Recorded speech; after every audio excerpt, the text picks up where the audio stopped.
U.S. has many complicated voting laws that make it hard for people to vote.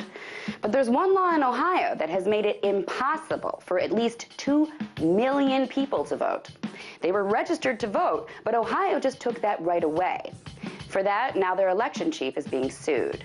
You see, in Ohio, there's a law that says if you don't vote in 3 consecutive federal elections, your registration is automatically canceled, whether you know about the law or not. It's called the supplemental process. So, an Ohioan might not have felt compelled to vote for a while, but shows up at the polls this year and be turned away.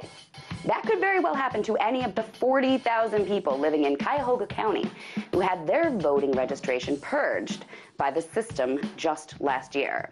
And guess what? Cuyahoga County just happens to be largely low-income and minority voters. People more likely to have to work all day on election day, or people more likely to feel like, screw it, this year I'm not voting because these people don't represent me anyway. Who knows why they didn't vote in the past few years? All the ACLU knows is that that shouldn't mean they can't vote this year. They're the ones who just filed a lawsuit against Ohio's Secretary of State John Husted, alleging this massive voter purge is illegal. They say Ohio's habit of purging voter registrations violates the National Voter Registration Act of 1993, which says that states can only remove voters from their rolls if they request to be removed, die, or move out of state. The act also says that purging must not be discriminatory.